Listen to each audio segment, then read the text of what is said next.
What is going on, guys? It's your boy Z85Jew. We are back here with another video, and today I want to give you guys an update on my 2JZ 370Z Nismo project. I don't have the car in my possession to actually show you because the car is still getting worked on and it's actually finishing up, I would say, in about a couple days. But I do have a lot of pictures on my phone that I want to go ahead and throw on the screen and just kind of like talk you through what's happening and what's all being done, because I know not everybody is an OG and has been there from the beginning. So I want to break it down so that way everybody has a great understanding of what I'm getting done. But if you guys did miss the last video, go ahead and please click up top. You will see that we take the car from my house, get it ready, take it all the way down there and drop it off. So don't miss out on some great content. But other than that, let's go ahead and get started. The first picture we're gonna look at is the downpipe. So you guys may have noticed I have the turbo installed on the car with the turbo manifold, but I don't have a downpipe, meaning I don't have an exhaust coming off of the turbo connecting to my exhaust. In this picture, you guys can see that my boy Spencer, which again, his @ will be on the screen, he went ahead and fabbed up a downpipe for us. And it looks killer. I don't know, I was talking to some other fabricators and they were just telling me that that is a lot of pie cuts, which is not a bad thing, but definitely time consuming. If anybody knows anything about welding, I don't. Pie cuts take forever. So shout out to Spencer, man. He is absolutely killing it. In this picture, it's only tacked up. It's kind of being held on by just one weld on each pie cut, but just very nice. It looks super killer in this picture. The next picture we're looking at is the actual engine bay of the turbo with the downpipe connected. Again, it's still tacked up, so it's not fully welded and ready to go, but you can see the amount of angle that this pipe has. It is a crazy angle. I didn't think that it would look that crazy, but it does. Shout out to him, man. He's doing such a killer job. I'm super excited to get the car back, and honestly, man, I am super excited to hear how the 2J sounds, especially with the Tome. This picture is just a picture of the front end. I did have an intercooler, which is right there, but I didn't have any mounts that could be mounted to the car. So what my boy Spencer ended up doing, he went ahead and made some brackets that just kind of bolted, I guess, to somewhere kind of like to the core support or like the frame of the car, just to make it pretty convenient for me to just take on and off. He ended up fabbing that up and welding it to the side of the intercooler housing, and it works out perfect. So I'm super excited about that. It looks super killer. And in this next picture, you guys will see that the bumper is test fitted and works correctly. There's no cutting or anything like that that needs to be done to this Nismo bumper, which is great. The bumper is not in the best condition, as you can see at the bottom right, and it's just dirty in this picture. But we will probably address that at a later time. I do want to just kind of get everything together and running. Super cool to see that it is mounted, and the car has an intercooler again. It was kind of weird, you know, having the JZ in there with the big turbo, big intake manifold, but not having an intercooler mounted in there to see that the car is boosted. So I'm happy that it's in there now. On this side, this picture might be a little weird to look at if you don't know what you're looking at, but this is the driver's side of the car. This would be for my setup where the intake is. So for my setup, the turbo is actually on the passenger side. The intake side is actually on the driver's side. Here is just the intercooler pipe coming off of the intake, coming down and would swoop into the intercooler. He's just showing in this picture that we had to shave out a little portion of the core support. We didn't have to do this actually, but he wanted to do it just to kind of tuck the intercooler a lot closer to the radiator support, which I fully agree with. You know, I think it looks clean, and you guys will see in later pictures why he did that. But yeah, just super cool and very thoughtful of him to be able to do that. So super nice. Here is also that same pipe, but he ended up making a bracket that mounted to the intercooler piping to the core support. Fun fact, he didn't actually have to do this because our engine is actually solid mounted into the chassis, which means any vibration and stuff like that, the engine won't rock back or forth. In conjunction, our intercooler piping won't be moving around. But he just did that for extra stability and stuff like that, which again, I agree with. And you know, that piece probably didn't take him that much time to figure out. Again, something thoughtful that he didn't have to do. So again, man, if you guys are in the area of San Diego, definitely hit up my boy Spencer. He is a killer welder and definitely takes his time. A lot of pride in his work. You know, I could name off a couple other people that we've dealt with on other projects on this channel or even mine alone that just don't really take that pride and that step forward in their work. So it definitely shows with this guy for sure.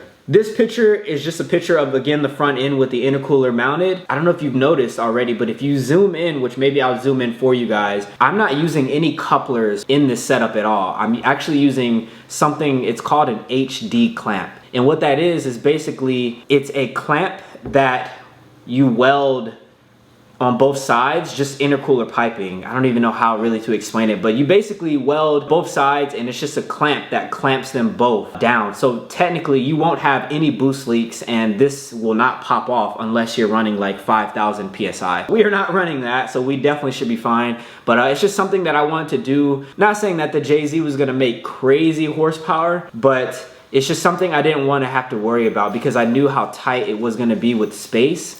So this was something that was just easy, something very expensive, but if you have the budget for it in your build, I think you should definitely check them out. Again, they're called HD clamps. I know there's a bunch of different like manufacturers that make them. You can find something that will be suitable for your setup. So I'm very stoked to be running that on all of the couplers on or you know, where there would be couplers. So very, very nice piece. The next piece right here is just gonna be the mid pipe. So we have the down pipe coming from the turbo, and then where you can see at the top left, where's that there V-band right there, starting from there all the way back to the 2-bolt flange is gonna be something called the mid pipe. So this is just something that's literally in the middle of the car. This is where he decided to put the flex pipe. It's something new to me. I know usually on down pipes, I usually see the flex pipe is where that would go, but instead we put that here. I'm assuming he did that for space reasons because it wasn't, you know, that much space, which I could totally agree. All in all, you just want to make sure that you do have a flex pipe in there somewhere, preferably on the downpipe side. And the reason being is because as you're driving, as you're revving and all that stuff, there's a lot of vibrations from the turbo and from the exhaust system, everything like that. And if you don't have a flex pipe at all, it's really prone to eventually cracking your turbo manifold. I don't know what you guys' setup is, whether it's a VQ, whether it's a JZ, an RB, an SR, whatever it is. We all know turbo manifolds aren't really that cheap, especially if you're going for like name brand, top of the line type of setups. To prevent that, you just want to include a flex pipe that will prevent that vibration, not so much to prevent it, but basically that vibration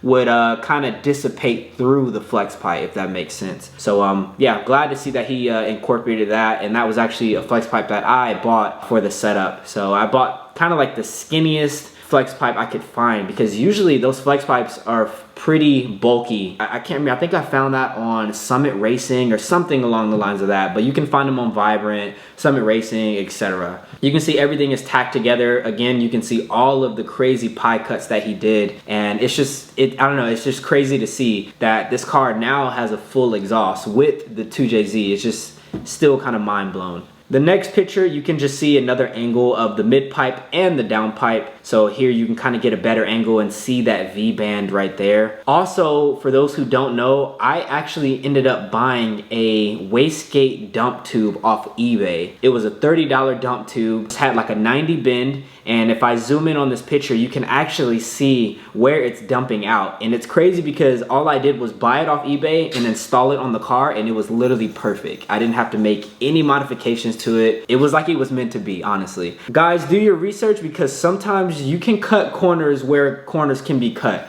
Again, for a pipe like that, you know, it doesn't have to be crazy expensive, doesn't need to be titanium, whatever. If it works, it works. And for this scenario, it worked. Definitely glad to see that. This next piece is the down pipe again, and you can see that in this picture everything is fully welded up. So you can see how everything is kind of goldenized, kind of like bronzed over, and obviously throughout the car's heat cycles this pipe will probably change dramatically. It'll probably turn more gold than anything, I'm assuming. I'm not sure, but it looks killer. It looks so killer. And again, I can't believe that the car has a down pipe or an exhaust, because like space was limited. And like I said, if you find the right guy, aka Spencer, he can make it work. The next pipe again is the mid pipe. This pipe is fully welded up, pretty much same thing, just off the car. He's just showing that everything is fully welded up. And again, man, this thing looks killer. It honestly looks like something that should have been on the shelf somewhere, because it just looks like it should have came like that. Shout out to him again, man. He did a killer job on that piece. Over here is where it starts to get tricky now. This is the front of the turbo setup, and I was very, very, very limited with space. And what I mean by the turbo housing, you know how you guys can clock the turbo housing which way, right? For me, if I were to clock it a certain way, I would actually end up hitting my exhaust manifold. So I could only go but so much to the right side per se. And going to the left side per se, I could only go but so much because of the angle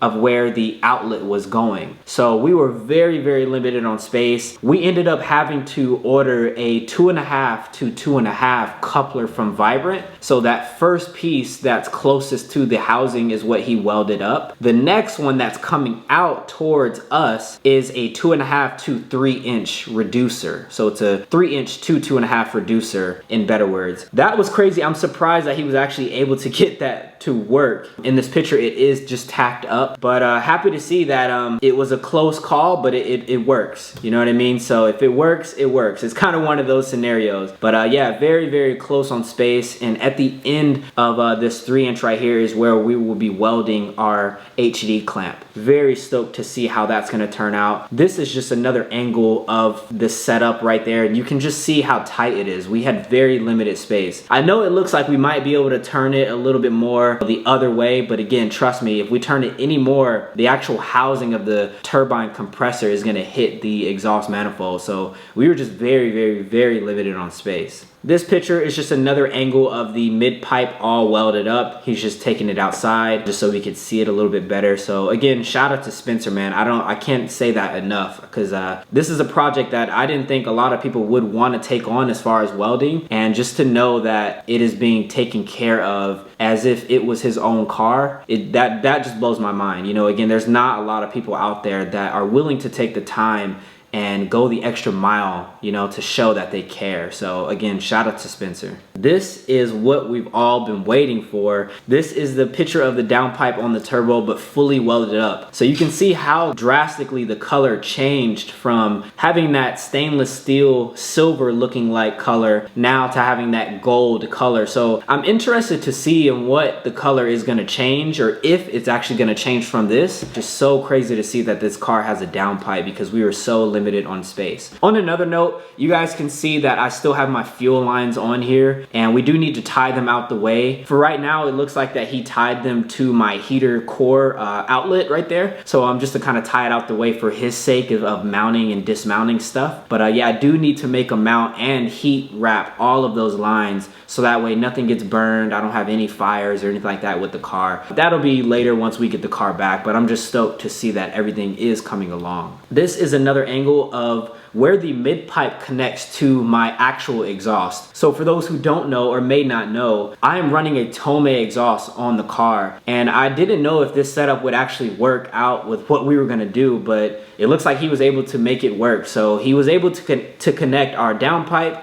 to the mid pipe, and then our mid pipe to the Tomei. Technically right now the car has a full exhaust. If the car was able to start, which it will be here soon, we would be able to hear what the 2JZ is gonna sound like through that Tomei. So I'm just so stoked, man. If you guys are excited for that, please drop a thumbs up on this video. That is just crazy. It's just mind blowing. Again, we have a 2JZ swapped in our 370Z. It still hasn't hit me yet, but I don't know. This is also another angle of the downpipe and the mid pipe in conjunction. Also, you can get a better angle of the wastegate dump tube, what I was talking about earlier. You can actually see where it is coming out, and it's so crazy because again, the length of it was so perfect. I didn't need to do any trimming, nothing needed to be modified in order for that to fit. It literally fit as if it was made for this swap. Again, guys, just do your research, and I promise you'll find those little gems where you can take something from here and then make it work with your setup. But with all that being said, that is going to conclude all of the pictures that I have for our update. Today is actually Saturday, May 13th. We should be picking up the car this upcoming Friday. So it is actually the same day that Fast and Furious releases in theaters, which we're actually going to be seeing as well. I'm excited, man. If you guys are excited, please drop me a comment down below. Let me know what you thought was the best looking piece. Let me know what you're excited for, whether it's hearing the car, seeing it run, run, seeing it on the dyno, whatever it is, just let me know. You know, the more feedback I get from you guys, the better this channel does. I really do appreciate you guys' input. With all that being said, please go ahead and leave a like,